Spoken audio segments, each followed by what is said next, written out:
Jika kita mendengar nama Chicago Bulls, tentu pikiran kita akan tertuju pada era kehebatan Michael Jordan. Bagaimana tidak? Jordan yang datang di tahun 1984 sebagai pick ketiga, total sudah mempersembahkan 6 cincin juara bagi Bulls. Namun kali ini kita tidak akan membahas kehebatan Bulls di era Jordan. Akan tetapi, di sini kita akan bahas tim Chicago Bulls sebelum era Michael Jordan. Apakah mereka merupakan tim yang lemah, biasa saja, atau justru mereka merupakan tim yang hebat? Untuk mengetahuinya, yuk langsung aja kita akan runtutkan dari awal. Bulls sendiri sejatinya adalah tim ketiga yang bermarkas di kota Chicago. Karena sebelumnya ada Chicago Packers atau Shapers, sekarang lebih dikenal sebagai Washington Wizards, yang eksis di tahun 1961 hingga 1963. Lalu yang menjadi tim pertama di kota Chicago yakni Chicago Stags, yang eksis pada tahun 1946 hingga 1950. Serta sebagai informasi, baik Chicago Packers atau Shapers maupun Chicago Stags belum pernah memberikan gelar juara apapun kepada masyarakat kota Chicago selama mereka bergabung di NBA.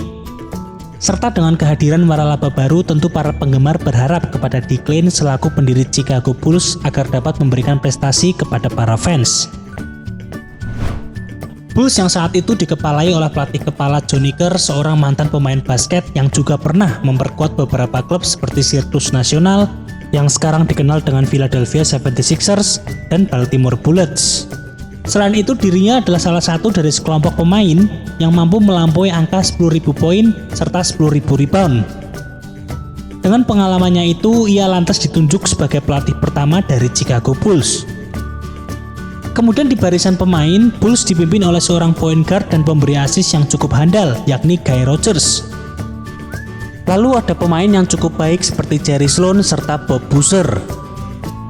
Berikutnya dalam debutnya di NBA, Chicago Bulls mampu mengalahkan St. Louis Hawks dan Rodgers berhasil mencetak 37 poin.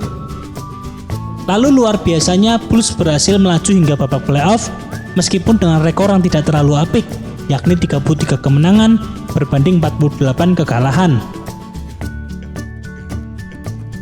Akan tetapi meski demikian, Bulls berhasil menorehkan sejarah sebagai tim debutan pertama yang dapat berhasil lolos ke babak playoff.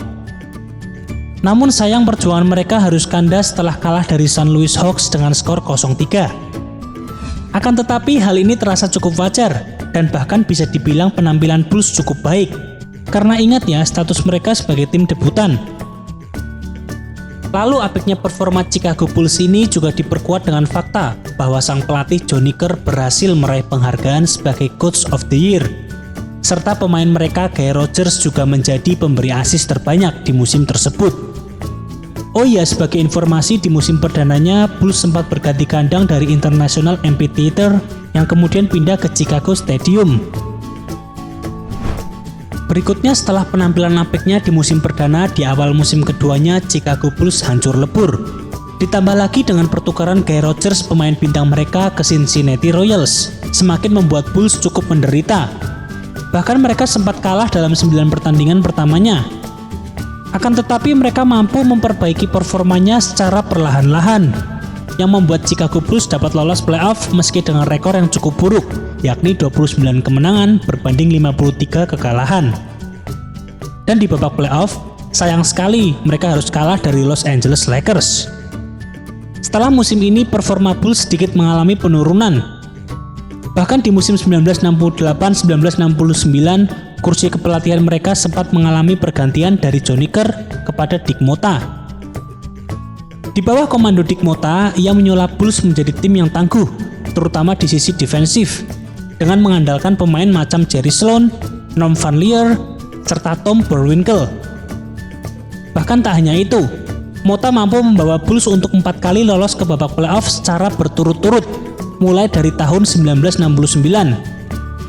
Lalu meskipun ia belum mampu mempersembahkan cincin juara, akan tetapi di tahun 1971, Dick Motta sempat dinobatkan sebagai Coach of the Year. Selain itu, di tahun 1972, Motta berhasil mengukir sejarah ketika menorehkan rekor terbaik mereka selama musim reguler dengan 57 kemenangan dan 25 kekalahan. Serta ia juga sukses menampilkan permainan yang apik, sehingga membuat penggemar Chicago Bulls saat itu jauh bertambah banyak. Akan tetapi sayang di akhir musim tahun 1972 pemilik mereka Dick Lyon memutuskan menjual Bulls kepada keluarga Wirtz, bekas pemilik klub hoki yang juga berada di kota Chicago yang bernama Chicago Blackhawks. Keluarga Wirtz sendiri terkenal tidak cukup peduli dengan bola basket NBA.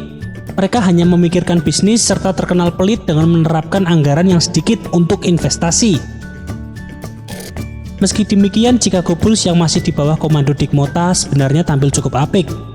Bahkan di tahun 1974 dan 1975, Bulls berhasil melaju hingga babak final wilayah sebelum dikalahkan masing-masing oleh Milwaukee Bucks serta Golden State Warriors. Namun nampaknya kebersamaan pelatih mereka Dick Motta harus segera berakhir setelah di musim 1975-1976 mereka tampil buruk. Sehingga hal ini menyebabkan Motta resmi dipecat di akhir musim serta digantikan oleh Ed Badger. Di bawah komando Badger, Chicago Bulls juga tidak tampil dengan cukup baik. Ia hanya berhasil membawa timnya sekali ke babak playoff sebelum digantikan oleh beberapa pelatih seperti Larry Costello serta Jerry Sloan, mantan pemain mereka yang diangkat menjadi pelatih di musim 1979-1980. Serta sebagai informasi, menurut General Manager Bulls yakni Roton pada draft NBA tahun 1979, andai saja Chicago Bulls tidak kalah dalam lemparan koin guna memperebutkan siapa yang berhak mendapatkan pick pertama, tentu saja mereka akan merekrut point guard andalan dari Michigan State yang bernama Magic Johnson. Namun sayang sekali akhirnya Lakers lah yang berhasil mendapatkan jasa dari Magic Johnson. Sehingga pada waktu itu Bulls memilih David Greenwood pada pick kedua. Kemudian di musim 1980-1981, Bulls pindah ke wilayah timur yang sebelumnya mereka berada di wilayah barat.